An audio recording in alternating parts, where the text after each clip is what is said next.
Managing an estate from hundreds of miles away is inherently isolating.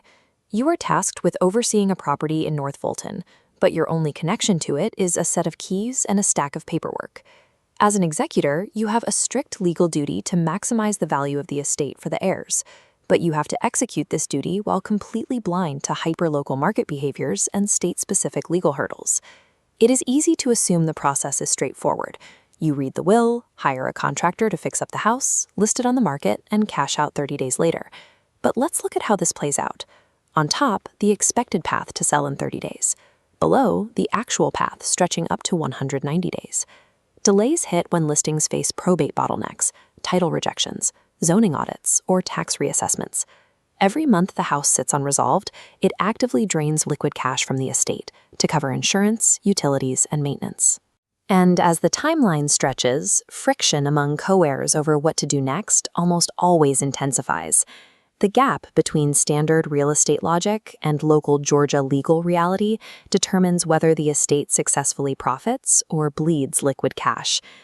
The very first bottleneck usually happens before the house is even cleared out. Simply holding a will that names you as executor does not mean you have the immediate authority to sell. Before a property can legally hit the market, you have to verify your authority. This flowchart outlines the legal path, starting with a single question. Does the will grant a broad power of sale? If we follow the yes branch, meaning the explicit power to sell is granted, you can secure your letters testamentary and move to list quickly without needing a court hearing. But if the will is silent on this, or if the estate is intestate, we follow the no branch. You will have to file a specific petition with the probate court, requiring formal citations to all heirs and a mandatory statutory waiting period. If you skip this verification step and list the house anyway, Fulton County title underwriters will outright reject the title insurance. The entire transaction will stop dead. Trying to fix that mistake remotely with the Fulton County Probate Court is difficult. Filing locations and service center hours shift frequently, and failing to confirm them beforehand can waste weeks of processing time. Skipping direct legal verification to rush a listing guarantees a mid-transaction halt, plunging the estate into a 134 to 190-day delay that could have been avoided. Once the legal authority is clear, the next friction point is the physical house. You have to decide whether to spend estate capital on major renovations or sell the property as is. To understand what local buyers actually reward, we can look at this quadrant chart. It maps the effort required to manage a project remotely against its actual impact on the final sale price. Up here in the high-effort, low-impact quadrant, we see out-of-state executors sinking $50,000 to $80,000 of estate funds into full kitchen and bath remodels.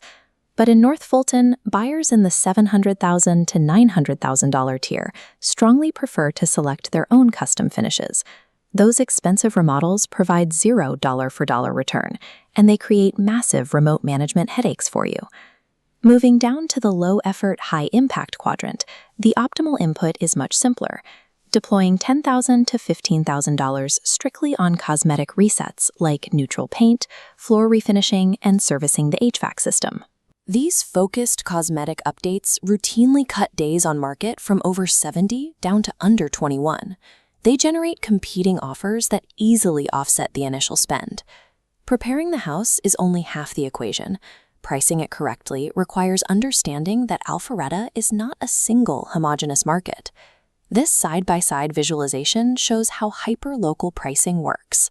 On the left, zip code 30005 carries a median price near $775,000 and averages 24 days on market.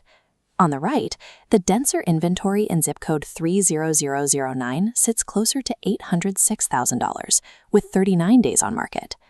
Overpricing an estate home by just 5% in this environment typically pushes holding times past 70 days, eventually forcing price cuts that exceed 10%.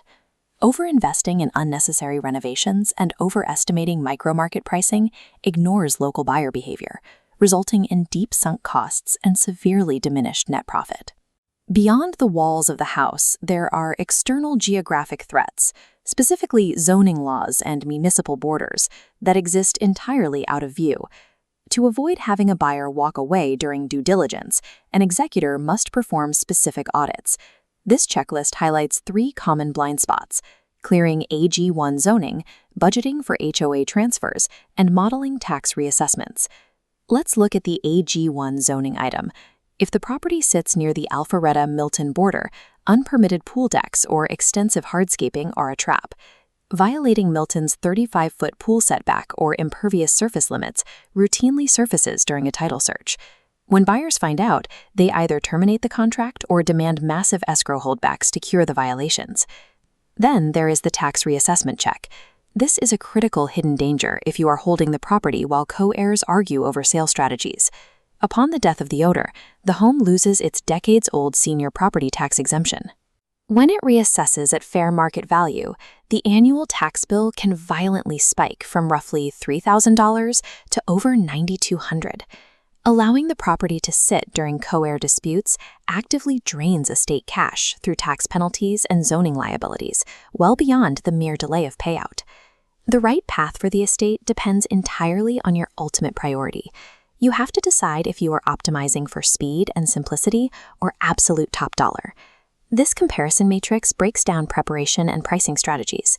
Under the Efficiency First column, the inputs are straightforward. Confirm probate authority immediately, stick to light staging, and price strictly to the micro-market median. The trade-off for the Efficiency First approach is that you sacrifice potential top-tier market value, but you secure a guaranteed 54-day close and family peace. Under the Maximizer column, we see executors with a compliant will and extra time. They order preemptive title searches, cure AG1 zoning issues before listing, and invest capital in targeted cosmetic updates. The trade-off for the Maximizer approach is taking on a heavy, stressful remote management burden in exchange for squeezing an extra $25,000 out of the market. Physical distance from the property is the single biggest liability an executor faces. By abandoning standard real estate assumptions and aligning strictly with local Fulton County legal and market realities, out-of-state executors can protect the estate's net value while maintaining their own sanity.